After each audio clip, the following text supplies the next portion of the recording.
부추와 이것을 함께 드시면 죽어가던 혈관이 살아나고 치매가 예방됩니다. 부추에는 항산화 성분과 각종 비타민, 칼슘, 칼륨 등의 미네랄 성분이 풍부하여 간 해독에 좋고 콜레스테롤을 낮추며 당뇨 예방과 조절에 도움이 되고 심혈관 질환을 예방하는 데에도 탁월한 효능이 있습니다. 부추가 건강에 도움이 된다는 사실은 많은 분들이 알고 계시지만 부추의 효능에 대해 자세히 알고 계신가요? 부추의 효능, 함께 먹으면 보약이 되는 음식과 부추를 드실 때 주의할 점, 그리고 부추의 특별한 조리법까지 모두 알려드릴게요. 같이 먹으면 좋은 음식 첫 번째는 두부입니다. 두부는 기본적으로 단백질이 풍부하며 리놀렌산, 레시틴, 피토스테롤 등의 성분이 풍부해서 몸 안에 콜레스테롤 수치를 낮춰주고 혈액순환을 원활하게 하여 동맥경화, 심근경색, 뇌출혈 등의 심혈관 질환을 예방할 수 있습니다. 그리고 두부는 체력과 근력을 유지하는 데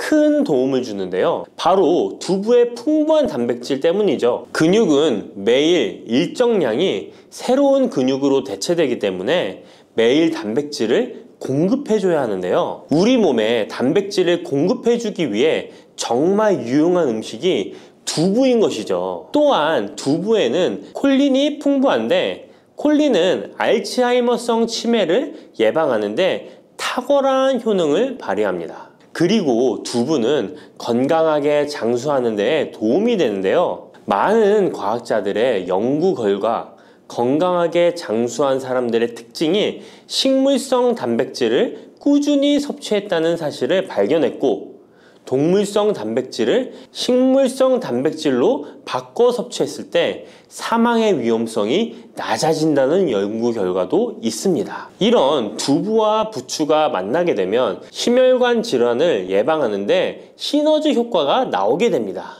부추의 풍부한 황화아릴 성분이 혈관 내의 노폐물을 제거해주고 나쁜 콜레스테롤도 녹여주는 효과가 있는데요.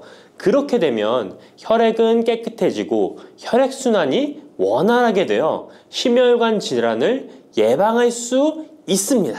그리고 부추에는 칼륨이 풍부한데요. 칼륨은 혈관 내에 나트륨을 배출해주는 작용을 합니다. 나트륨의 농도가 높아지면 고혈압이 발생하고 증세가 심해지면 치매까지 유발할 수 있는데요. 부추의 칼륨이 나트륨을 배출해 주어 혈관의 문제를 미리미리 예방하여 고혈압뿐만 아니라 혈관성 치매까지 예방하는 효과를 누릴 수 있답니다. 문제는 부추를 먹어 이렇게 혈액순환이 좋아진다 해도 혈관 내에 호모시스테인이라는 성분은 부추를 드시는 것으로는 해결되지 않습니다. 호모시스테인은 체내에서 메티오닌이 대사되는 과정에서 생성되는 아미노산입니다. 이 호모시스테인이 혈관에 쌓이게 되면 혈관을 손상시키고 혈액 응고를 촉진하므로 심혈관 질환이 급증할 수 있습니다. 그런데 이때 두부를 함께 드시게 되면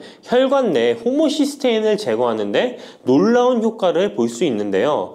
바로 두부의 풍부한 엽산이 호모시스테인을 몸 밖으로 배출해 주는데 탁월하기 때문이죠. 이 엽산이 호모시스테인을 다시 메티오닌으로 전환시켜 독성을 완화시킬 수 있습니다. 앞에 말씀드렸다시피 두부에 단백질이 풍부하다는 사실은 알고 계실 거예요. 그런데 단백질의 양이 고기보다 훨씬 많다는 사실은 모르셨죠? 나이가 들수록 고기가 소화가 잘 안 되어 잘 안 드시게 되는 분들이 많이 있습니다. 그리고 우리나라 성인들의 단백질 섭취량이 많이 부족하다는 통계 자료도 있습니다. 두부를 드시게 되면 부족한 단백질을 충분히 보충해 주어 근육을 튼튼하게 하는 데 도움이 되고 이는 관절염과 통증을 예방하는 데에도 도움이 되는 것이죠. 그리고 두부에는 이소플라본이란 성분이 많이 들어있는데요. 이소플라본은 칼슘의 흡수를 도와주고 뼈에서 칼슘이 빠져나가는 증상까지 막아주는 효능이 있습니다. 이런 효능으로 노년기 골다공증을 예방하는 데 큰 역할을 해줄 수 있죠. 다만 이런 두부는 찬 성질을 가지고 있어 몸이 찬 분들이 드시면 소화가 잘 안 될 수 있는데요. 부추와 함께 드시면 이런 문제를 해결할 수 있습니다. 부추는 따뜻한 성질을 가지고 있기 때문에 두부의 찬 성질을 중화시켜 줄 수 있습니다. 그럼 두부와 부추를 함께 드시는 방법 알려드릴게요. 먼저 두부를 면포에 담아 물기를 빼주며 으깨주세요. 으깬 두부와 잘게 썬 부추에 계란을 넣어 반죽을 해줍니다. 그리고 달궈진 팬에 기름을 넣어 주시는데요. 이때 기름은 오메가3가 풍부한 올리브유나 들기름을 사용해 주세요. 반죽을 넣고 잘 부쳐주면 두부 부추전이 완성됩니다. 두 번째, 부추와 함께 먹으면 보약이 되는 음식은 사과입니다. 부추를 사과와 함께 드시게 되면 사과의 풍부한 항산화 물질들이 혈관을 보호하고 유기산이 우리 몸의 신진대사를 촉진해 주어 몸속에 생성되는 발암 물질들을 몸 밖으로 빠르게 배출시켜 줍니다. 부추의 효능 중 가장 중요한 것 중에 하나가 바로 이 항암 효과인데요. 부추에 있는 다양한 영양 성분과 식이섬유, 항산화 물질들 덕분이죠. 부추에는 비타민 A, 비타민 C와 같은 항산화 물질이 풍부합니다. 이 항산화 물질은 세포를 손상시키고 염증을 유발하며 노화를 촉진하는 활성산소를 제거하는 역할을 해주고 암세포의 활성을 억제하는 효능이 있습니다. 특히 비타민 A는 면역체계를 강화시켜 주어 우리 몸이 암세포와 싸워 이길 수 있는 힘을 높여주는 역할을 해준답니다. 세포를 손상시키는 주범에는 프리라디칼이란 물질이 있는데요. 프리라디칼의 체내 농도가 높아지면 암세포의 발생이 급격하게 올라가게 됩니다. 이런 나쁜 물질을 부추의 비타민 C와 비타민 E가 제거해 주어 암을 예방하는 효과가 있다는 것이죠. 그리고 부추와 사과에는 수용성 식이섬유가 많이 들어있는데요. 이 식이섬유는 소화 기능을 건강하게 유지할 뿐만 아니라 특히 대장암 같은 소화계통의 암을 예방하는 데 큰 도움을 줍니다. 그리고 식이섬유가 풍부한 부추와 사과는 혈당 관리에 도움을 주어 당뇨를 예방하고 개선하는 데 큰 역할을 하는데요. 식이섬유는 혈관 내에 콜레스테롤을 배출하는 데 도움을 주고 당 성분이 장에서 천천히 흡수되도록 해주어 혈당이 급격히 오르는 것을 방지해 줍니다. 이렇게 되면 췌장에서 인슐린이 분비되는데 충분한 시간을 벌어주어 췌장이 혹사되는 것도 예방해 주는 것이죠. 그럼 부추와 사과는 어떻게 드시면 좋을까요? 먼저 각종 채소로 샐러드를 만들어 드실 때 부추와 사과를 채를 썰어 함께 드셔도 정말 맛있게 드실 수 있습니다. 그리고 부추와 사과를 함께 갈아서 주스로 만들어 드셔도 좋은데요. 만드는 방법도 아주 간단합니다. 먼저 잘 씻은 부추를 적당한 크기로 잘라주시고 사과도 가운데 씨를 빼고 적당하게 잘라줍니다. 믹서기에 넣고 물 1컵, 올리브 오일을 1스푼 넣어줍니다. 올리브 오일을 넣으면 부추의 영양성분 흡수율을 몇 배나 올려줄 수 있습니다. 이렇게 넣고 갈아주기만 하면 부추 사과 주스 완성입니다. 세 번째, 부추와 함께 먹으면 보약이 되는 음식은 돼지고기입니다. 부추의 강력한 생명력은 지친 간을 되살리는데도 그 효능이 뛰어나 간에 쌓인 독소를 제거하는데도 효과적인데요. 부추에 함유된 베타카로틴과 클로로필 같은 간세포를 보호하고 간의 재생을 촉진해주는 역할을 해줍니다. 그리고 부추에 함유된 사포닌 성분은 지방간을 예방하고 간의 부담을 덜어주는데 많은 도움을 줄 수 있습니다. 또한 황화알릴이라는 성분이 풍부한데 이 성분은 간의 면역력을 강화해주고 간의 여러 질환을 예방해주는 효능이 있습니다. 여러분 혹시 글루타치온이라는 영양제 들어보셨나요? 부추에는 체내에서 이 글루타치온을 합성할 때 필요한 황화합물이 풍부하여 간의 해독작용을 높여줄 수 있습니다.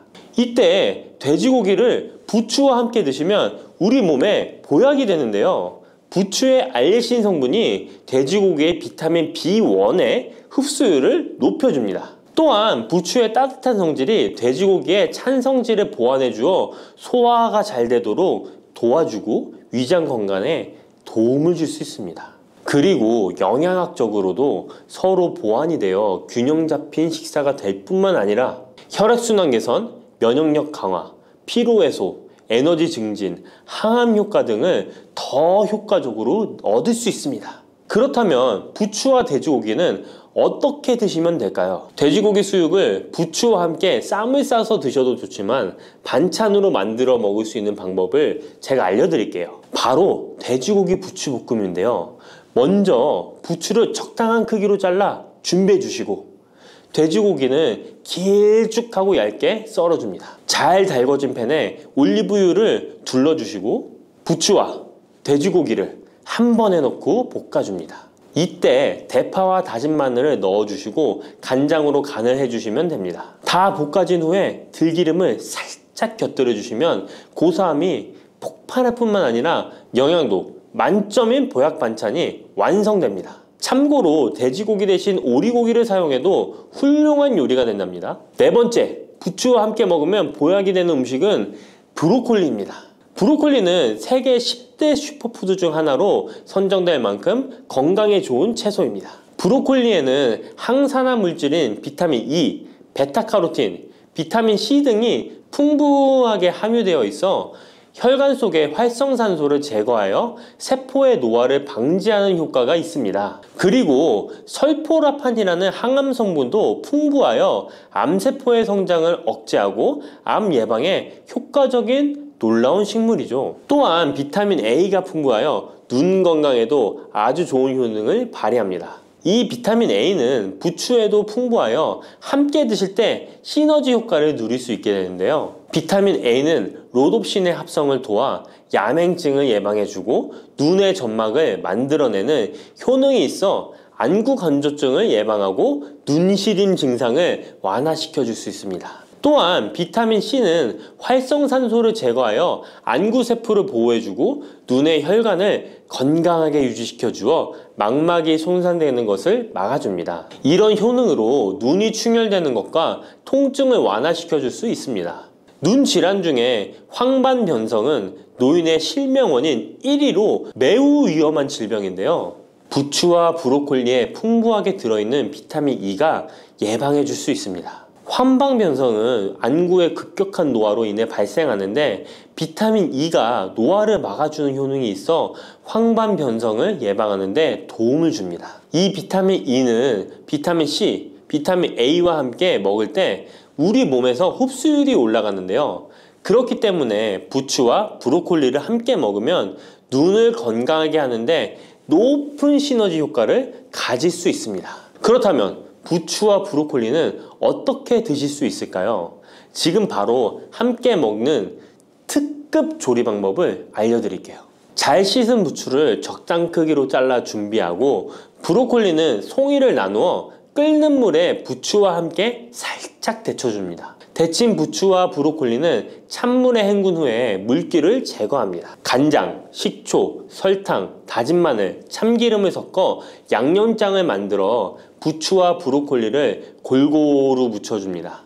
마지막으로 통깨를 뿌려주면 맛있는 부추 브로콜리 무침이 완성됩니다. 이렇게 몸에 좋은 부추도 주의해야 할 사항이 있습니다. 돼지고기와 함께 먹을 때는 좋지만 소고기와는 함께 먹지 않는 것이 좋습니다. 소고기는 부추와 비슷하게 따뜻한 성질을 가지고 있습니다. 부추와 함께 드시게 되면 뜨거운 성질이 강화되어 위와 장 등의 소화기관에 강한 자극을 주게 되어 소화불량을 일으키고 복통이나 설사를 유발할 수 있습니다. 너무 많이 드시게 되면 그 열로 인해 두통과 불면증까지 오는 경우도 있습니다. 그리고 신장 기능이 약하신 분들도 부추를 드실 때 주의하시는 게 좋은데요. 그 이유는 부추의 풍부한 칼륨 때문입니다. 칼륨이 몸속에 나트륨을 배출해주는 효능이 있지만 신장이 약하신 분들이 부추를 과하게 드시게 되면 많은 양의 칼륨이 몸에 들어오게 되고 약한 신장이 칼륨을 몸 밖으로 잘 배출해주지 못하게 됩니다. 그렇게 되면 고칼륨 혈증이 나타나 근육이 약화될 수 있고 심장 박동이 불규칙해질 수 있으며 심하면 호흡곤란을 초래하기도 합니다. 따라서 신장 질환이 있으신 분들은 몸 상태를 보면서 소량씩 드시는 게 좋겠습니다. 바다의 불로초, 해조류의 왕이라는 별명을 갖고 있는 김. 이런 몸에 좋은 김도 잘못 먹으면 암에 걸리고 치매에 걸릴 수 있다는 사실 알고 계신가요? 아무리 좋은 음식도 제대로 알고 드실 때 건강을 지키는 보약이 될 수 있는 것이죠. 식탁 위에 빼놓을 수 없는 반찬, 김의 효능 5가지. 김을 드실 때 주의해야 될 분들, 그리고 김과 함께 먹으면 보약이 되는 최고의 음식과 김을 굽는 방법, 좋은 김을 고르는 방법까지 김에 대한 모든 것 알려드릴게요. 입맛도 없고 마땅한 반찬도 없을 때 김 하나만 있어도 밥 한 그릇 뚝딱 해치울 수 있지 않나요? 저도 마찬가지지만 저희 아이들도 김 하나만 있어도 반찬 투정 안 합니다. 이렇게 밥 반찬으로도 최고지만 요즘 전 세계에서 우리나라 문화에 열광을 하며 우리나라 음식에도 관심이 많은데요. 최근에는 특히 바로 이 김에 대한 관심도 높아졌습니다. 냉동김밥이 어마어마하게 많이 팔리면서 김에 대한 인기도 높아져 과자처럼 간식으로 김을 많이 먹고 있다고 하네요. 전 세계적으로 선풍적인 인기를 끌고 있는 김의 첫 번째 효능은 바로 뇌를 건강하게 해서 치매를 예방하는 데 좋다는 것입니다. 김에는 뇌신경을 활성화시키는 비타민 B1과 비타민 B2가 풍부하게 들어있는데요. 이 비타민들이 뇌세포의 건강을 유지하고 신경 전달 물질을 생성하는 데 도움을 주어 기억력을 향상시키고 뇌를 계속해서 활성화시켜줍니다. 또한 미네랄 성분들이 풍부하여 뇌 기능을 활성화하는 데 도움을 주어 치매를 예방할 수 있습니다. 그리고 김에는 포피란이라는 수용성 식이섬유가 풍부하게 함유되어 있는데요. 이 포피란은 혈관 내에 나쁜 콜레스테롤 LDL 수치를 떨어뜨려주는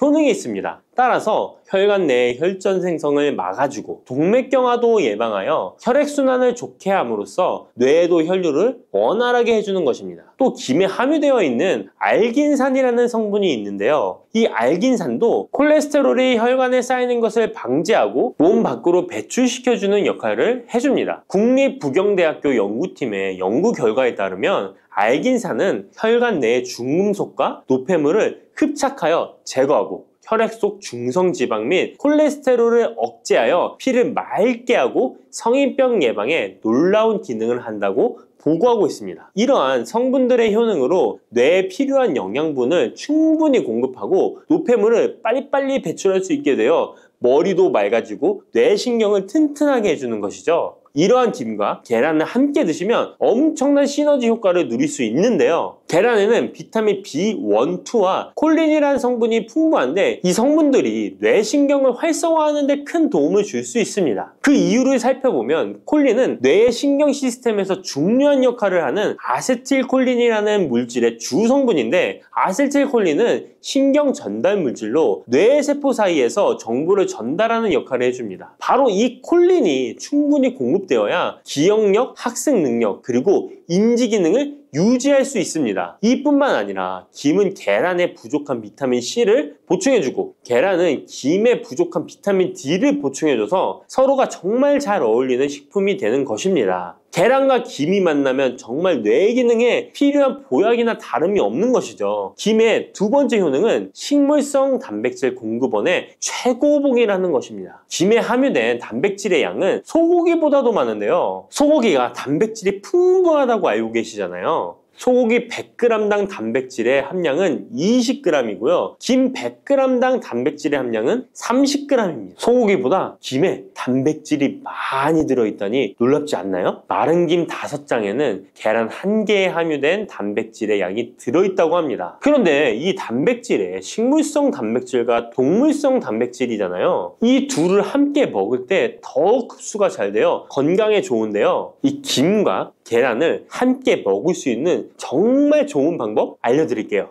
김 계란말이는 많이들 해 드시잖아요. 반찬으로 만들어 먹기도 편하고 맛도 좋아 많이들 드시는데요. 그것 말고 계란김전을 알려드릴게요. 먼저 김을 먹기 좋은 크기로 잘라주시고요. 한쪽에 놓아줍니다. 적당한 용기에 계란을 깨주시고요. 속은 한 꼬집으로 약간 간을 해줍니다. 다음에 계란을 풀어줍니다. 이제 김을 2장씩 포개어 계란물을 앞뒤로 잘 묻혀준 다음에 기름을 두른 팬에다 부쳐주시면 됩니다. 정말 쉽죠? 이렇게 김과 계란을 함께 드시면 맛도 좋고 건강도 챙길 수 있는 밥상위의 보약이 된답니다. 세 번째, 김의 효능은 항산화 작용입니다. 몸 안에 활성산소가 많아지게 되면 활성산소가 세포를 공격하여 노화시킬 뿐 아니라 암세포로 변이시켜 암을 발생시키기도 하는데요. 김에는 이런 활성산소를 제거시켜 줄 수 있는 강력한 항산화 물질인 베타카로틴이 풍부하게 함유되어 있습니다. 대표적인 강력한 항산화 물질인 베타카로틴은 당근에 많이 함유되어 있다고 다들 알고 계시잖아요. 당근보다 김에 베타카로틴이 더 많이 함유되어 있습니다. 당근 100g에는 5.516mg이 함유되어 있고 김 100g에는 무려 22,500mg이나 함유되어 있습니다. 당근보다도 4배 정도 많은 베타카로틴이 함유되어 있는 것이죠. 놀랍죠? 오늘 놀랄 일이 많은 것 같네요. 이 베타카로틴은 우리 몸속에서 비타민 A로 전환이 되는데요. 비타민 A 하면 무엇이 생각나시나요? 네, 생각하고 계신 건 맞습니다. 바로 눈이죠, 눈. 비타민 A는 시력을 보호하고 야맹증을 예방하는 데 도움이 되는 것입니다. 또한 김에 단백질이 많이 함유되어 있다고 했잖아요. 이 단백질이 비타민 A와 만나면 로놉신이라는 성분이 생성되는데요. 이 로놉신이 시력을 보호하고 야맹증을 예방하는 역할을 하는 것입니다. 당근이 눈 건강에 좋다고 많이들 드시는데 당근보다도 김에 더 많이 함유되어 있다는 사실 꼭 기억하시기 바랍니다. 네 번째 김의 효능은 골다공증 예방에 도움을 준다는 것입니다. 김에는 칼륨이 풍부하게 함유되어 있는데요. 칼슘 하면 떠오르는 식품이 있죠. 바로 우유인데요. 우유 100g에는 칼슘이 110mg 함유되어 있고 김 100g에는 칼슘이 490mg이나 함유되어 있습니다. 김에는 우유보다 무려 4배 많은 칼슘이 함유되어 있는 것이죠. 나이가 들면서 특히 여성분들이 골다공증 발병률이 높아 힘든 경우가 많으신데요. 저희 어머니도 골밀도가 낮아져 병원에서 처방을 받아 약을 드시더라고요. 주변에도 중년의 나이를 넘어서고 계신 분들 중에 골다공증으로 약을 드시는 분들이 많으신데요. 우리나라 사람들의 부족한 영양소가 바로 칼슘이라서 이런 현상이 나타나는 것입니다. 칼슘이 부족하면 뼈가 약해지고 점점 골밀도가 낮아져서 골다공증이 발병하게 되는 것인데요. 김에 함유된 칼슘은 특히 우리 몸에 흡수가 잘 되어 정말 좋습니다. 우유보다 4배 많은 칼슘을 가지고 있는 김을 평소에 충분히 드신다면 골다공증 예방에도 도움을 받을 수 있습니다. 김을 드실 때에도 먹는 방법을 알고 드시는 게 좋겠죠. 김의 영양소를 잘 흡수할 수 있도록 먹는 방법이 있는데요. 김을 구울 때 어떻게 하시나요? 보통 기름을 김에 바르고 불에 구워 드시잖아요. 그렇게 하시면 안 되고요. 마른 김을 아무것도 바르지 않은 달궈진 팬에 앞뒤로 5초씩 살짝 구운 다음에 들기름을 발라 드시면 됩니다. 이 김에 열을 가하게 되면 김에 함유된 영양소들의 체내 흡수율이 높아지게 됩니다. 이 들기름을 굽기 전에 바르지 않고 구운 후에 바르는 이유는 들기름이 열에 약해서 들기름을 바른 채로 굽게 되면 들기름이 산패되어 오히려 건강을 해칠 수 있기 때문입니다. 열을 가하지 않은 들기름을 바르면 들기름의 불포화 지방산이 또 혈관을 깨끗하게 해줘서 더욱 건강한 식사를 하실 수 있습니다. 이 5번째 김의 효능은 당뇨를 완화시키는 데 도움을 준다는 것입니다. 당뇨병이 있는 분들은 비타민 B1, 2가 결핍되어 있는 분들이 많은데요. 김에 바로 이 비타민 B1, 2가 풍부하게 함유되어 있어 당뇨를 완화시키는 데 도움이 되는데요. 2017년 한국식품과학지에 실려있는 연구에서 당뇨 환자들이 김을 섭취하면 혈당 수치를 낮추는 데 도움이 된다고 보고했습니다. 이는 김에 함유된 비타민 B1, 2 때문이라고 밝혔습니다. 당뇨 환자는 비타민 B12가 결핍되기 쉬운데요. 그 이유는 비타민 B12는 고기에 보통 많이 함유되어 있는데 당뇨 환자의 식단은 채식인 경우가 많아서 비타민 B12를 섭취할 수 있는 기회가 적어지기 때문입니다. 또한 당뇨 환자에게 처방되는 메트포르민 계열의 성분들의 약물이 비타민 B12의 흡수를 방해해 비타민 B12가 결핍될 가능성은 더욱 높아집니다. 당뇨 환자들은 고혈당으로 인해 신경이 많이 손상이 되는데요. 이 때문에 손발끝이 저리거나 통증이 오는 신경합병증이 발생하게 됩니다. 이 증상을 완화시키고 신경이 손상되지 않도록 보호하는 역할을 비타민 B12가 해주는 것입니다. 이런 이유로 당뇨 환자는 비타민 B12의 섭취를 신경 써서 해주는 것이 좋지만 말씀드린 대로 육류 식단은 또 당뇨 환자의 식단에 잘 들어가 있지 않죠. 그래서 비타민 B12가 풍부한 김을 섭취하는 것이 당뇨 환자에게 정말 좋은 대안이 되는 것입니다. 비타민 B12의 하루 권장 섭취량은 2.4mg인데요. 이는 자르지 않은 김 한 장만 섭취해도 충분히 섭취할 수 있는 양입니다. 당뇨가 있는 분들이라면 오늘부터 식사하실 때 김을 꼭 드셔야겠죠? 다만 시중에 판매되는 조미김은 기름에 구워지고 그 기름이 산패될 가능성이 높아 오히려 건강에 해로울 수 있으니까 알려드린 대로 마른 김에 기름을 바르지 않고 달궈진 팬에 살짝 구워 드시기 바랍니다. 그런데 이렇게 평소에 많이 드시고 계신데 잘못 드시면 건강을 해칠 수도 있다는 사실 알고 계신가요? 특별히 갑상선이 약하신 분들은 김을 섭취하는데 주의하셔야겠습니다. 갑상선은 우리 몸에서 가장 중요한 내분기 기관 중 하나인데요. 갑상선은 목 부분 기관지 아래에 위치한 나비 모양의 내분비 기관입니다.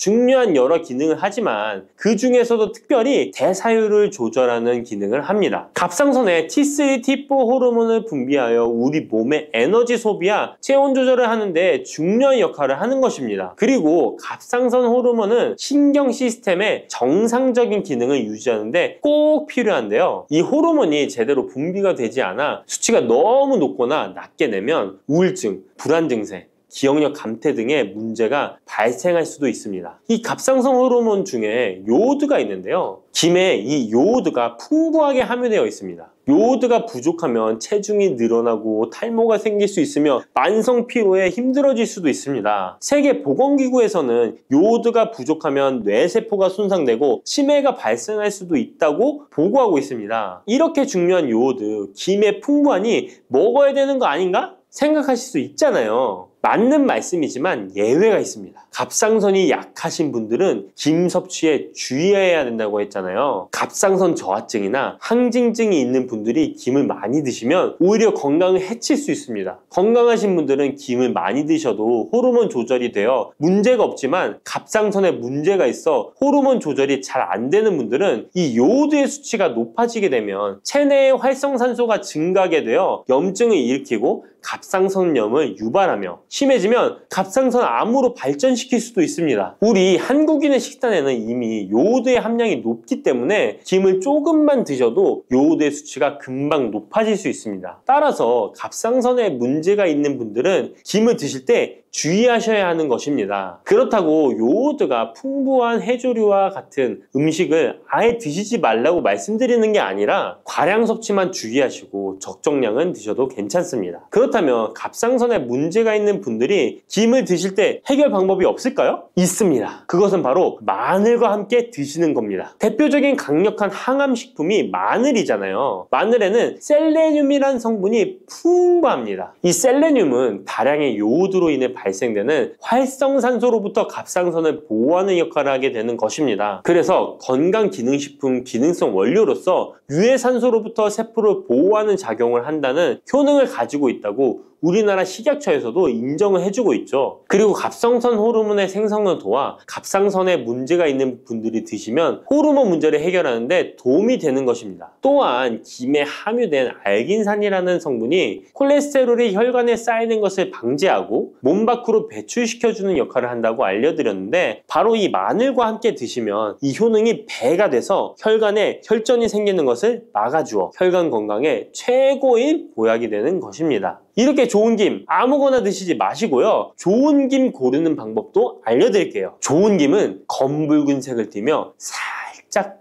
반짝이는 윤기가 있고 냄새 없이 담백한 맛이 나는 것입니다. 그리고 구웠을 때 녹색빛이 선명하게 나타나며 물에 불렸을 때는 잘 녹고 김을 담갔던 물이 맑을수록 좋은 김이라고 할 수 있습니다. 이 김은 저희 하단 링크에 있으니까 링크 한번 보시고 김을 사시기 바랍니다. 미역과 이것 함께 드시면 당뇨가 사라지고 치매가 예방됩니다. 평소 무심코한 이 행동 때문에 암과 치매에 걸릴 수 있습니다. 미역에는 풍부한 영양 성분이 있어 당뇨 예방, 골다공증, 심혈관 질환 예방, 암 예방 등 다양한 효능을 갖고 있기도 하죠. 그렇다면 미역은 어떻게 먹어야 암과 치매에 안 걸리고 우리 몸을 건강하게 만드는 보약이 될 수 있을까요? 미역국 끓일 때 고소한 들기름에 미역을 달달 볶아서 끓여 먹으면 정말 맛있잖아요. 그런데 절대로 미역을 볶을 때 들기름을 넣고 조리하시면 안 됩니다. 들기름은 오메가3 지방산과 혈관의 콜레스테롤을 제거하고 노폐물을 배출하여 혈관을 건강하게 해줍니다. 또한 동맥경화를 방지하여 심혈관 질환을 예방하고 뇌신경을 활발하게 하여 치매 예방에도 좋은 효능이 있습니다. 그런데 들기름은 다른 점이 낮아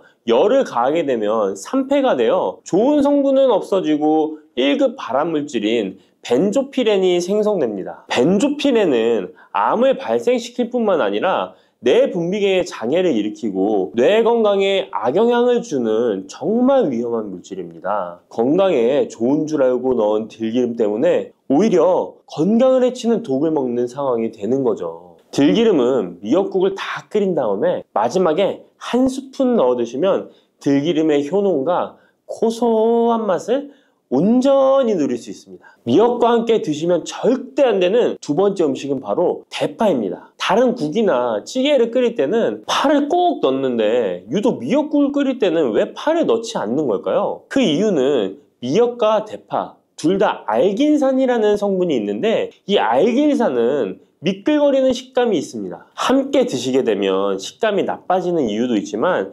식감보다도 더 중요한 이유가 있습니다. 대파에는 인과 유황 성분이 있는데요. 미역과 대파를 함께 드시게 되면 대파 안에 인과 유황 성분 때문에 미역에 함유된 칼슘의 흡수를 방해받게 됩니다. 미역에는 칼슘이 엄청나게 많이 들어있는데요. 미역에 함유된 칼슘의 함량은 100g당 960mg이고요. 우유에 함유된 칼슘의 함량은 100g당 105mg입니다.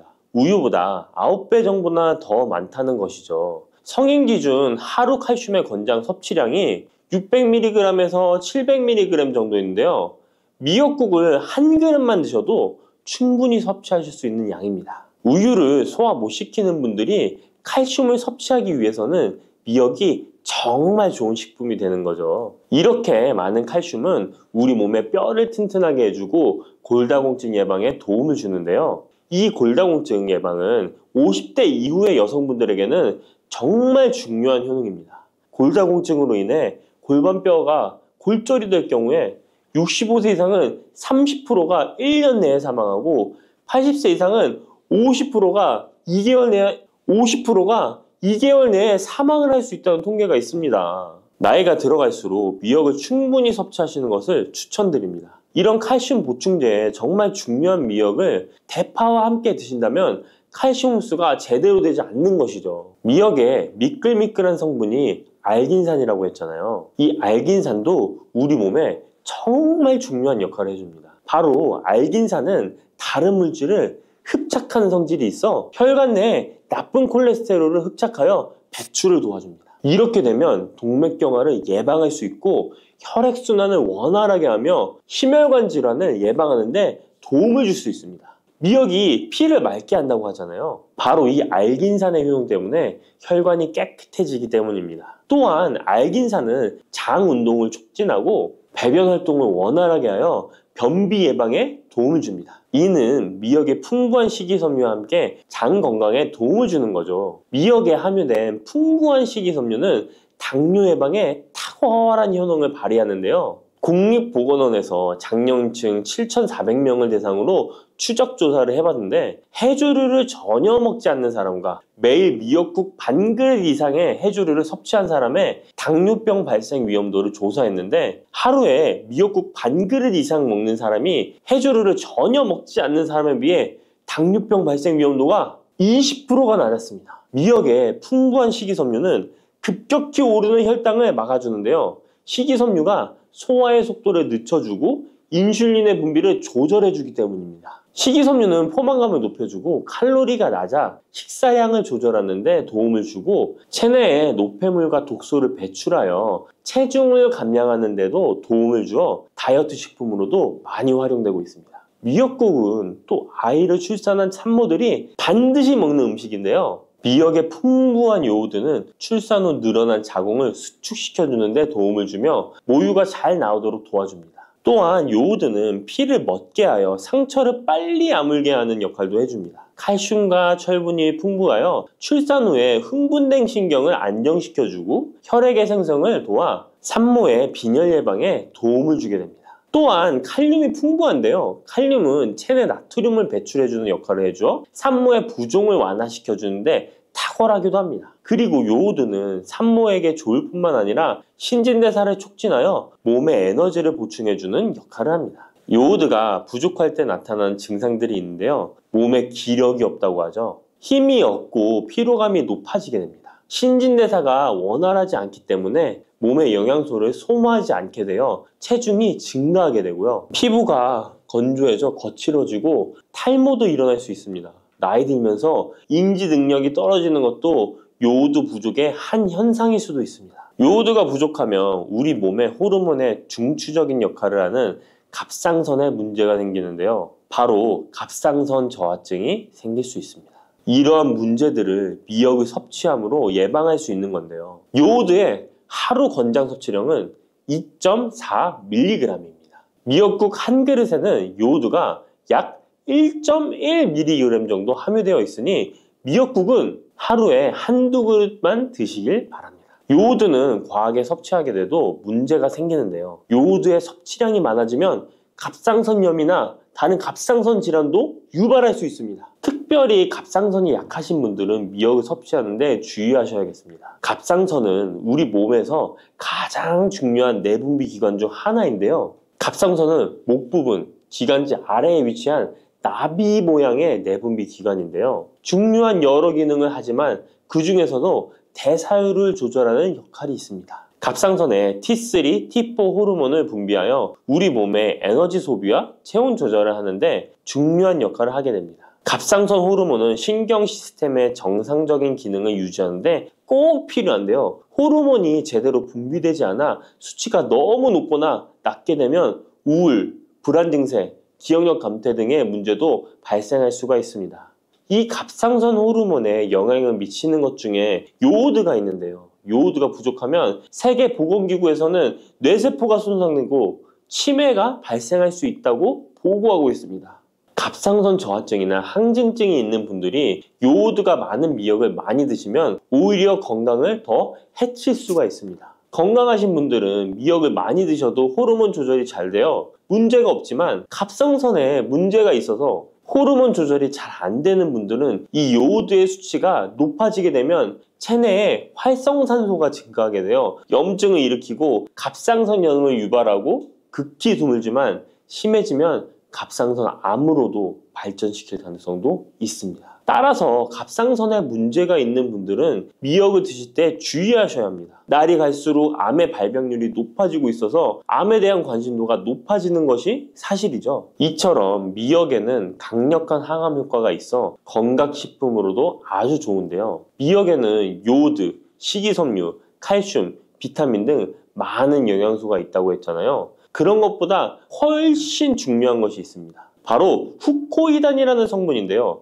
이 성분이 바로 강력한 항암 작용을 한다고 알려져 있습니다. 후코이단 성분은 미역의 줄기보다 미역귀에 7배나 많이 들어있어 요즘에 미역귀가 항암식품으로 많이 알려져 있습니다. 이 후코이단은 암세포가 스스로 사멸되도록 유도하는 효능이 있습니다. 이러한 효능으로 암세포가 생기는 것을 막아주고 전이 되는 것도 방치할 수 있는 거죠. 후코이단은 특히 폐암, 간암, 대장암, 유방암, 백혈병에 효능이 좋다고 입증된 논문들이 발표되기도 했습니다. 후코이단은 항암 작용 외에도 콜레스테롤 혈관에 흡착되지 않도록 막아주고 혈류를 원활하게 해주어 혈관을 건강하게 해주는 역할을 해줍니다. 이렇게 혈관을 깨끗하게 해주어 뇌졸중과 뇌경색, 심근경색 등의 심혈관 질환도 예방할 수 있습니다. 미역귀와 함께 토마토를 드시면 항암 효과를 극대화할 수 있는데요. 토마토가 채소의 왕으로 불리며 우리 몸에 정말 좋다는 사실 알고 계시죠? 토마토에는 라이코펜이라는 항산화 성분이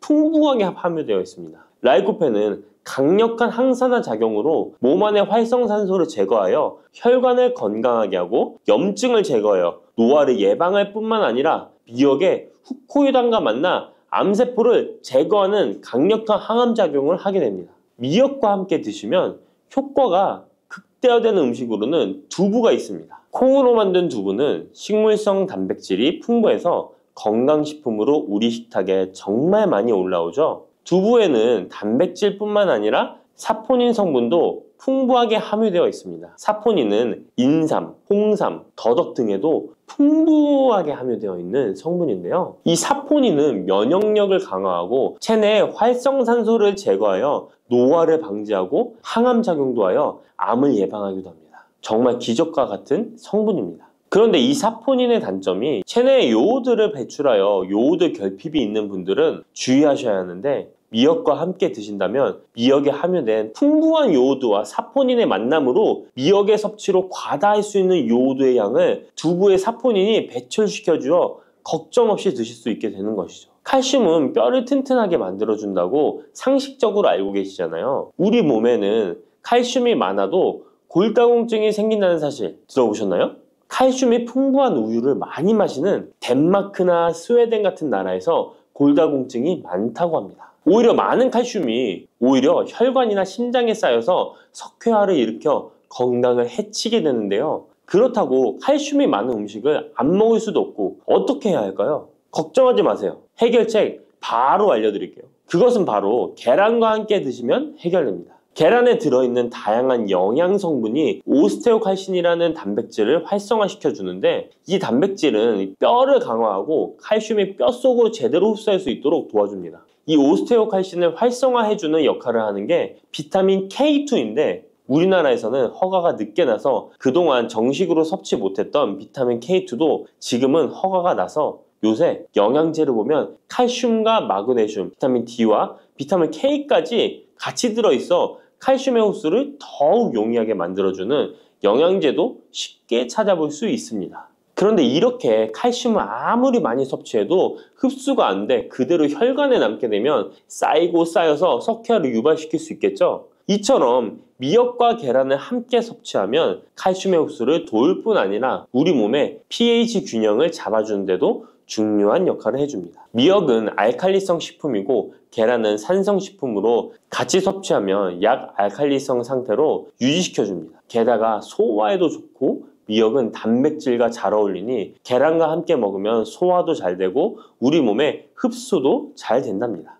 뿌리, 줄기, 이파리까지 버릴 것 없는 대파는 정말 다양한 조리법도 있는데요. 피를 맑게 하고 내장 지방을 없애주며 장 건강에도 좋은 풍부한 영양소들도 함유되어 있어 반드시 먹어야 하는 채소 중 하나입니다. 이런 대파도 함께 먹으면 보약이 되는 음식이 있고 또 독이 될 수 있는 음식도 있습니다. 그리고 먹는 방법에 따라 효능도 다르다고 하니 다양한 방법으로 드시는 것을 추천해 드리고요. 그럼 지금부터 대파의 효능과 함께 먹으면 보약이 되는 음식 3가지와 독이 되는 음식 2가지까지 알려드리겠습니다. 그리고 대파의 특급 레시피 4가지와 대파 보관법까지 대파의 모든 것 알려드릴게요. 우리나라에서는 통일신라 때부터 재배를 했다고 알려져 있습니다. 그만큼 오랫동안 재배하고 식탁에 올라온 채소인데요. 대파 특유의 향이 다른 식재료의 잡냄새를 제거하는데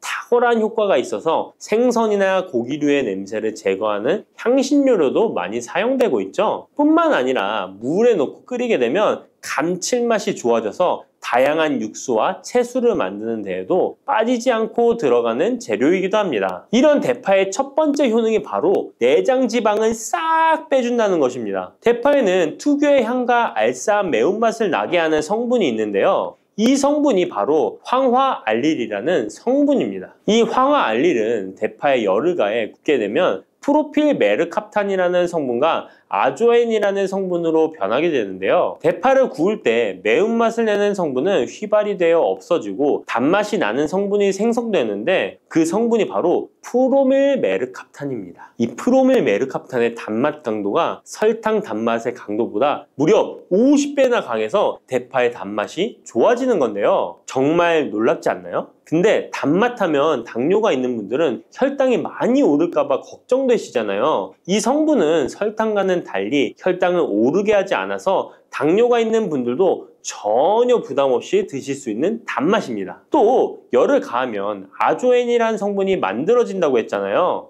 바로 이 성분이 우리 몸을 회복시키는 효능이 있는데요. 어떻게 우리 몸을 회복시킬까요? 그것은 바로 혈관을 깨끗하게 해주기 때문입니다. 아조엔의 별명이 바로 혈관 청소부인데요. 혈관에 나쁜 콜레스테롤을 제거하고 혈액이 뭉치는 혈전 생성을 방지해줍니다. 혈관도 확장해줘서 혈액순환을 원활하게 해주는 역할도 해준답니다. 이런 효능으로 신진대사를 원활하게 해주고 동맥경화, 고지혈증, 고혈압 등의 심혈관 질환을 예방하는 데에도 도움을 줄 수 있습니다. 뿐만 아니라 내장지방을 분해해 몸 밖으로 배출시켜주는 효능이 있어서 건강뿐만 아니라 다이어트에까지 도움을 주는데요. 최근에는 다이어트 식품으로도 많이 활용되고 있습니다. 그리고 대파의 녹색 부분에는 베타카로틴이 풍부한데요. 이 성분이 바로 강력한 항산화 물질입니다. 이 베타카로틴은 우리 몸속의 활성산소를 제거하여 노화를 방지해주고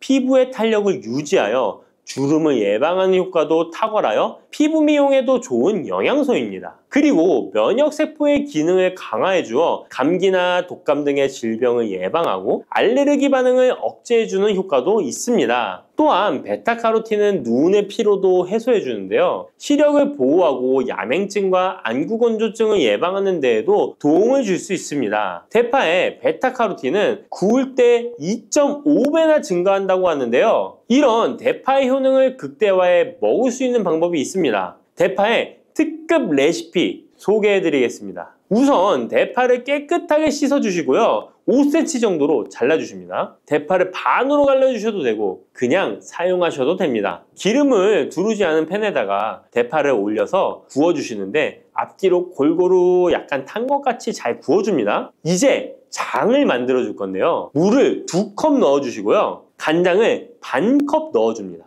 그리고 고춧가루와 참기름을 1스푼씩 넣어줍니다. 이렇게 넣고 한번 끓여주시고 다 끓고 나면 식초를 반스푼 넣어주시면 됩니다. 이렇게 만들어진 양념장을 구운 파를 넣은 그릇에 붓고 하루 정도 숙성시켜 드시면 됩니다. 물론 바로 드셔도 되지만 숙성시켜 드시면 더욱 맛있는 대파 요리를 드실 수 있습니다. 그리고 대파에서 대파의 뿌리는 특히 채소와 육수를 만들 때 많이 사용하는데요. 대파의 뿌리에는 알리신이라는 성분이 풍부하게 함유되어 있습니다. 이 알리신은 우리 몸을 따뜻하게 해주고 열을 올려주는 역할을 하고 혈액순환을 원활하게 해줘서 신경을 안정화시켜주기도 하는데요. 이렇게 신경을 안정시켜주는 효능으로 불면증도 완화해주어 잘 때 머리맡에 두고 주무시는 분들도 계십니다. 그리고 알리신은 몸에 열을 내주는 효능으로 기침 감기와 가래를 완화시켜주는 데 도움을 주며 항균, 항암 효과도 있어서 각종 바이러스와 암세포를 억제해주어 암을 예방하는 데에도 탁월한 효능을 발휘합니다. 알리신은 지방을 분해하고 배출해줘서 다이어트에도 도움을 준다고 알려져 있습니다. 그리고 대파의 뿌리 부분에는 폴리페놀 성분이 많이 함유되어 있어 심혈관 질환 예방에 탁월한 효능이 있습니다. 식이섬유도 풍부하여 장 운동을 활성화하고 배변 활동을 도와 변비를 예방하고 숙변을 제거하는 효능도 있고요. 이런 대파 뿌리를 채소나 육수 만드실 때 말고는 특별히 많이 안 쓰는데요. 대파 뿌리의 특급 레시피를 하나 알려드릴게요. 그것은 바로 대파 뿌리 생강차입니다. 대파 뿌리와 생강을 함께 끓여서 차로 드시게 되면 기관지나 폐와 같은 호흡기의 염증을 제거해주고 무릎과 같은 관절의 염증도 제거해주어 관절 통증을 완화시켜 줄 수 있습니다. 생강에는 진저롤, 쇼가올, 페로 화합물 등 다량의 항염증 성분들이 함유되어 있어서 우리 몸의 염증을 제거하는 데 탁월한 효능을 가지고 있습니다. 생강은 약재로서 오랫동안 사용되어 왔는데요. 최근에도 계속해서 새로운 효능이 발견되고 있을 정도로 약성이 아주 좋은 식품입니다. 최근 한 연구 결과에 따르면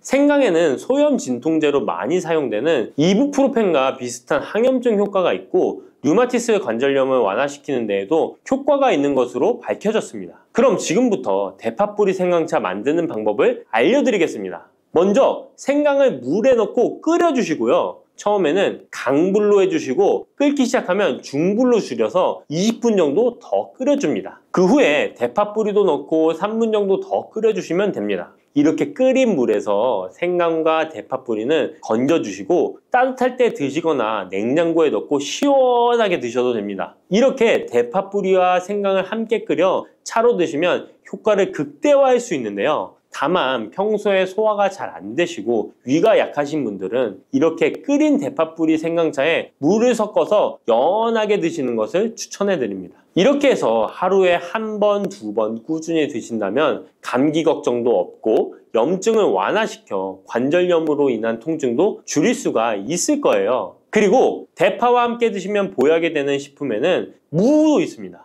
무를 말려서 무말랭이로 드시면 무의 좋은 성분들을 농축하여 드실 수 있다고 하는데요. 간단하게 다시 한번 알려드리자면 무를 드시면 기침과 가래를 멈추게 해주는 효능이 있고 소화를 잘 되게 해주며 혈관을 깨끗하게 해줘서 심혈관 질환에도 도움을 줄 수 있습니다. 또한 칼슘의 함량이 높아서 골다공증을 예방하고 뼈를 튼튼하게 만들어주죠. 그리고 해독작용도 뛰어나고 혈당을 조절해줘서 당뇨를 예방하는 데에도 도움을 줄 수 있습니다. 이렇게 좋은 물을 대파와 함께 드시면 그 효능이 극대화될 수 있는데요. 특히 혈액을 깨끗하게 해줘서 심혈관 질환을 예방하며 당뇨 또한 예방해 줄 수 있을 뿐만 아니라 당뇨 합병증을 완화시켜 주는 데에도 탁월한 도움을 받을 수 있습니다. 대파를 넣은 무말랭이 무침을 만들어 드시면 오독오독한 무말랭이 식감도 좋고 입맛도 돌게 하는 반찬으로도 정말 좋으니까 꼭 대파 무말랭이 무침도 만들어서 드셔보시길 바랍니다. 대파와 함께 드시면 보약이 되는 음식 세 번째는 바로 두부입니다. 이 대파와 두부가 만나면 우리 몸에 에너지를 공급하여 활력이 넘치도록 도와줍니다. 그 이유는 바로 대파의 알리신 성분과 두부의 비타민 B1이 만나면 알리티아민으로 전환이 되는데요. 이 알리티아민이 비타민의 체내 흡수율을 높여주고 신진대사를 촉진해서 우리 몸의 피로를 회복하고 에너지를 불어넣어 주기 때문입니다. 그럼 여기서 대파 두부조림 맛있게 만들어 드시는 특급 레시피 알려드릴게요. 먼저 잘 씻은 대파를 어슷썰기로 썰어 주시고요. 두부는 정사각형으로 깍둑 썰기를 해줍니다. 먼저 두부를 기름을 두른 팬에 구워주시고요. 노릇노릇해지면 썰어놓은 대파를 넣어줍니다. 간장을 2스푼 넣어주시고요. 고소한 참깨도 뿌려서 잘 익혀주시면 대파 두부조림 완성입니다. 정말 맛있겠죠? 이렇게 만든 대파 두부조림을 드시고 활력 넘치는 하루를 보내실 수 있을 거예요. 대파와 함께 드시면 보약이 되는 음식 네 번째 알려드릴게요. 그것은 바로 대파 팽이버섯 부침입니다. 이 팽이버섯은 버섯 중에서도 버섯 키토산의 성분이 가장 많이 함유되어 있을 뿐만 아니라 식이섬유가 정말 풍부하게 함유되어 있는데요. 버섯 키토산은 혈액 속의 지방을 분해하고 콜레스테롤을 제거해 고혈압, 동맥경화, 심장병 같은 심혈관 질환을 예방할 뿐만 아니라 체내 지방을 흡착하여 배출시켜 주어 내장 지방을 줄여주는 데에도 탁월한 효능이 있습니다. 또한 체내의 중금속의 배출을 돕고 간 건강을 돕는 효능도 있다고 알려져 있고요. 그리고 풍부한 식이섬유가 배변 활동을 도와서 숙변을 제거하는 데에도 큰 도움을 줍니다. 하지만 이 팽이버섯의 세포벽은 단단하기 때문에 그냥 드시게 되면 좋은 성분을 흡수하기가 힘든데요. 열을 가하게 되면 세포벽이 깨지면서 영양 성분의 흡수율을 높일 수 있습니다. 이런 팽이버섯과 대파를 함께 드시게 되면 내장 지방을 제거하고 혈관을 깨끗하게 하는데 탁월한 음식이 되는데요. 먼저 팽이버섯의 밑둥은 잘라버리시고요. 팽이버섯을 적당한 크기로 잘 썰어줍니다. 그리고 흐르는 물에 잘 씻어줍니다. 그리고 대파는 어슷썰기로 잘게 썰어주시고요. 적당한 용기에 계란을 풀어주세요. 팽이버섯과 대파를 넣어서 잘 섞어주고 소금 한 꼬집을 넣어 간을 해줍니다. 이제 잘 달궈진 팬에 기름을 두르고 붙여주시면 됩니다. 정말 쉽죠? 그런데 이렇게 좋은 대파도 함께 드시면 안 되는 음식이 있습니다. 대파와 함께 드시면 안 되는 음식 첫 번째는 바로 꿀입니다. 대파와 꿀은 두 가지 다 몸에 열을 올려주는 효능이 있습니다. 한의학에서는 대파와 꿀을 함께 먹으면 위장에 탈이 나고 더부룩한 현상이 나타날 수 있다고 하는데요. 대파와 꿀을 함께 먹으면 위에서 소화액 분비를 억제하여 소화불량을 유발할 수 있기 때문인데요. 또한 꿀은 알레르기 반응을 일으킬 수 있는데 대파와 함께 먹으면 알레르기 반응이 더 악화될 수 있다는 것을 알아두시면 좋고요. 꼭 기억하셔서 대파와 꿀은 함께 드시지 않기를 추천합니다. 또 대파와 함께 드시면 안 되는 음식은 미역입니다. 미역과 대파 둘 다 알긴산이라는 성분이 있는데 이 알긴산은 미끌거리는 식감이 있습니다. 함께 드시게 되면 식감이 안 좋은 이유도 있지만 식감보다도 더 중요한 이유가 있습니다. 왜냐하면 파에는 인과 유황 성분이 있기 때문인데요. 미역과 파를 함께 드시게 되면 파의 인과 유황 성분이 미역에 함유된 칼슘의 흡수를 방해하게 됩니다. 미역에는 칼슘 함량이 높아서 골다공증 예방에 좋은 효능이 있는데 이 효과를 떨어뜨리게 되는 것이고요. 미역국을 끓일 때 대파로 채수를 내어 시원한 미역국을 끓여 드시는 분들이 계신데 절대 미역국을 끓일 때 대파는 사용하지 않으셔야 합니다. 자, 다음으로는 대파 보관하는 법을 알려드릴게요. 대파를 한 단 사면 양이 많아 한 번에 드시지 못하는 경우가 많은데요. 대파를 보관하실 때는 씻지 않고 흙이 묻은 채 보관하는 것이 좋지만 사용하기 불편하기 때문에 씻어서 보관하는 방법 알려드릴게요. 우선 잘 씻은 대파를 줄기와 잎부분으로 나눠 잘라주시고요. 물기를 제거하고 키친타올을 넣은 지퍼백에 줄기와 잎부분을 나눠 담아 냉장고에 보관해 주시면 됩니다. 이렇게 하시면 2주에서 3주 정도는 보관 가능하시고요. 더 장기간 보관하시려면 냉동을 하시면 되는데 냉동 보관하시려면 대파를 사용하기 원하는 크기대로 잘라서 지퍼백에 넣어 냉동하시면 됩니다. 이렇게 하시면 냉동된 대파를 꺼내서 요리하실 때 바로 사용하실 수 있을 겁니다. 쑥 잘못 먹었다가 맹독 때문에 응급실로 실려갈 수 있어요. 얼마 전 시골 마을에서 쑥 때문에 한바탕 큰 소동이 있었는데요. 마을 사람 7명이 쑥을 먹고 응급실에 실려갔던 거예요. 도대체 왜 그들은 응급실에 실려간 걸까요? 봄이면 향긋한 향과 쌉싸름한 맛으로 많이 먹는 쑥이 사실 정말 잘 알고 드셔야 한다는 건데요. 잘못 알고 먹으면 이 마을 사람들처럼 응급실에 실려갈 수 있다는 거예요.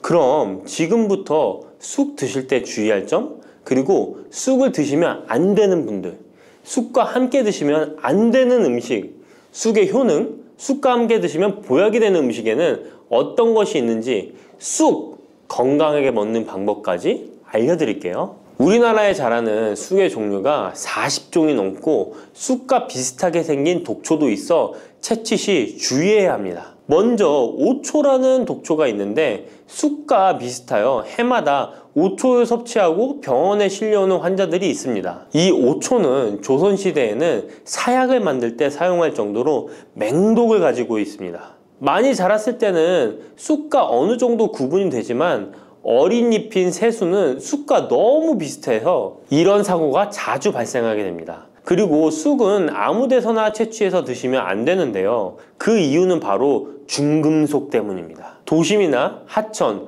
도로변에서 채취한 쑥에서는 기준치 이상의 발암물질인 중금속이 검출되고 있어 쑥을 채취할 때는 각별히 주의하시고 웬만하면 안전하게 재배하여 판매되는 쑥을 드시는 것을 권장합니다. 또한 쑥 자체에서도 독성이 있어 주의가 필요한데요. 소화기관이 약한 사람이 과하게 섭취할 경우 복통, 설사 등의 문제가 발생할 수 있습니다. 임산부가 쑥을 드시면 자궁수축을 유발하여 조산이나 유산의 위험을 증가시킬 수 있습니다. 쑥의 독성은 봄에 채취할 때보다 여름에 채취한 싹에서 강하게 나타나게 됩니다. 쑥의 독성으로 인해 알레르기를 일으킬 수 있는데 재채기, 콧물, 눈물이 나며 두드러기, 복통의 증상이 나타날 수 있으며 심하면 호흡곤란이 생길 수 있습니다. 평소에 복숭아, 사과, 해바라기 또는 국화와 식물로 인해 알레르기 반응을 일으키는 분들은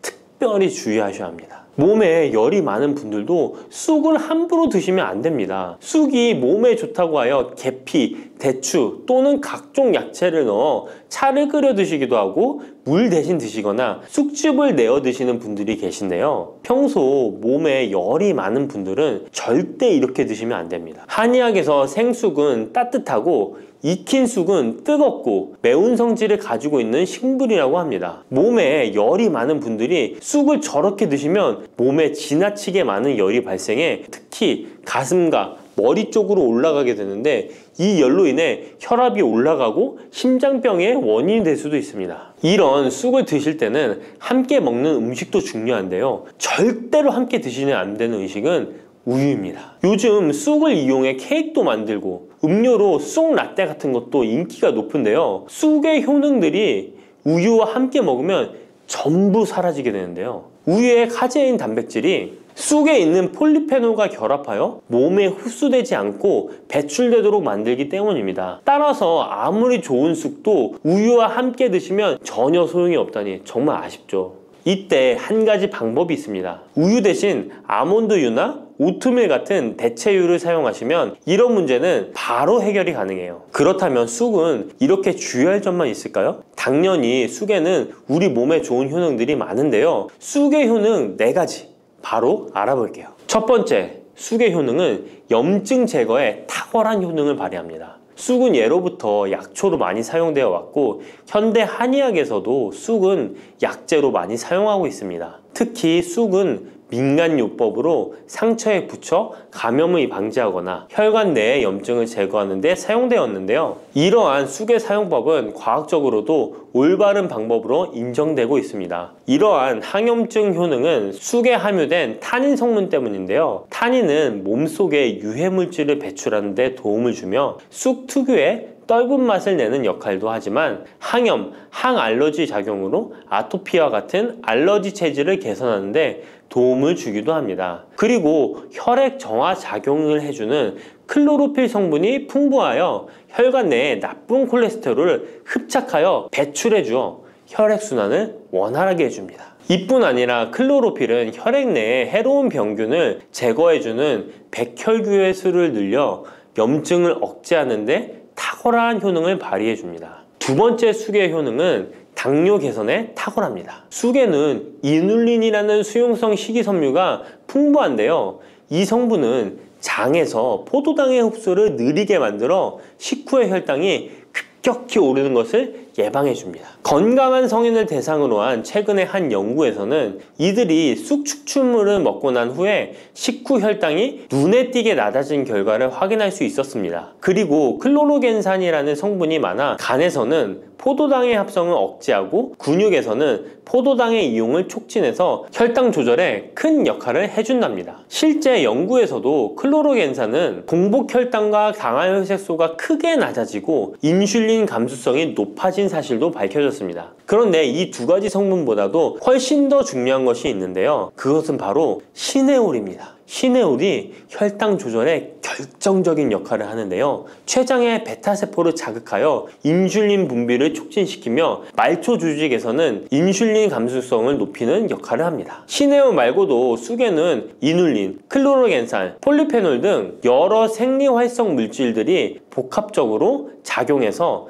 당뇨를 개선하는 효과를 나타내는 것이랍니다. 세 번째 쑥의 효능은 몸을 따뜻하게 해주는 역할입니다. 당뇨 개선에도 도움을 주는 시네올은 특유의 향을 내며 몸을 따뜻하게 해주는 효과가 있습니다. 시네올은 혈액순환을 촉진하고 면역력을 강화하는 데 도움을 주는데요. 특히 손발이 찬 수족냉증을 개선하는 데 효과적이며 신진대사를 원활하게 해주어 생리통, 생리불순 등의 여성 질환을 완화시키는 데에 큰 역할을 해줍니다. 쑥의 따뜻한 성질이 혈액순환을 촉진시키고 자궁의 기능을 강화해주기 때문이랍니다. 네 번째, 쑥의 효능은 장을 건강하게 하여 변비를 예방하고 소화불량을 해결하는 데 도움을 주는 것입니다. 쑥에는 시금치보다 무려 3배나 많은 식이섬유를 가지고 있어 장 운동을 촉진하고 변비 및 숙변 제거에 탁월합니다. 또한 시네올은 위장 점막의 염증을 완화하고 위장 내 유해균을 제거하여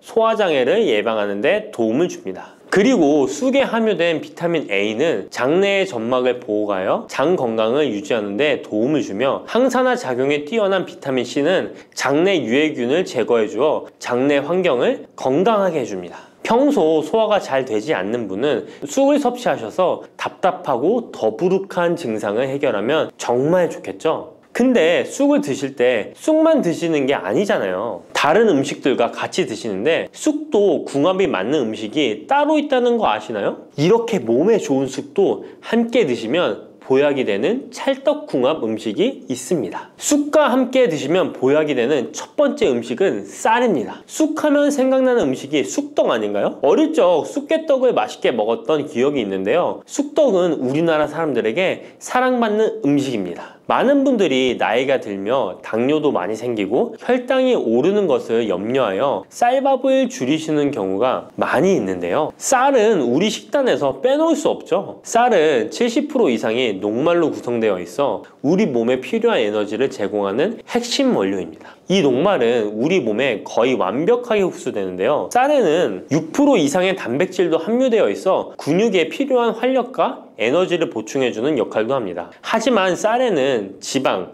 식이섬유, 미네랄, 비타민이 다소 부족하다는 단점이 있는데 쑥과 함께 드시면 이런 문제는 바로 해결됩니다. 쑥은 칼슘이 풍부하여 뼈를 튼튼하게 할 뿐만 아니라 많은 비타민을 갖고 있어 쌀의 부족함을 채워줍니다. 두 번째, 쑥과 함께 드시면 보약이 되는 음식은 브로콜리입니다. 쑥과 브로콜리를 함께 드시면 염증과 항암에 놀라운 효능을 갖게 되는데요. 브로콜리는 건강에 좋은 채소라는 사실은 이미 잘 알고 계실 거예요. 그런데 쑥과 함께 드시면 그 효과는 폭발적으로 향상되는데요.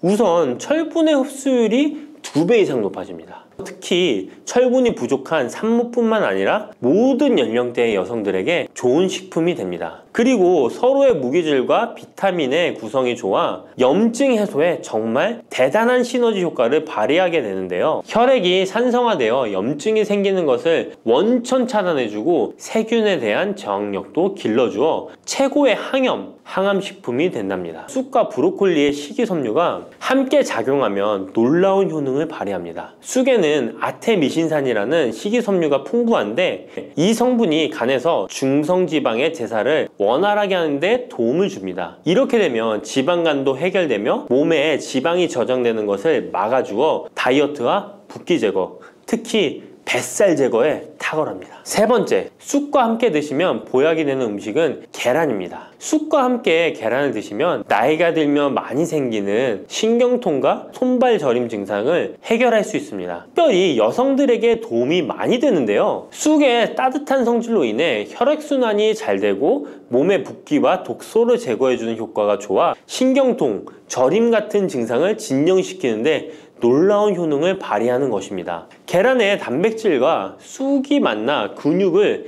단단하게 만들어줍니다. 계란에는 단백질과 항산화 성분이 풍부하지만 비타민 C가 부족한데 쑥에 많은 비타민 C가 있어 계란의 부족한 부분을 채워줍니다. 쑥의 칼륨과 미네랄은 혈액 속에서 세포의 균형을 지켜주고 폐를 정화하여 폐 질환도 완화시켜줍니다. 또한 골다공증과 같은 뼈 질환을 예방해주기도 합니다. 그리고 쑥과 계란을 함께 드시면 뇌 건강에도 좋은데요. 계란의 콜린과 쑥의 비타민이 함께 기억력과 인지 능력을 향상시켜주고 뇌세포를 보호하여 치매를 예방해줍니다. 네 번째, 쑥과 함께 드시면 보약이 되는 음식은 콩나물입니다. 콩나물과 쑥은 식이섬유와 필수 아미노산이 풍부하여 소화 기능을 강화시키는데 탁월한 시너지를 발휘합니다. 콩나물에는 다양한 비타민과 미네랄이 풍부하여 자연적인 비타민 보충제 역할을 합니다. 콩나물에는 지방이 적지만 이를 쑥과 함께 섭취함으로써 체내의 염증을 줄이고 면역력 강화에 필요한 비타민 C와 비타민 E를 보충할 수 있습니다. 쑥과 콩나물을 함께 드시면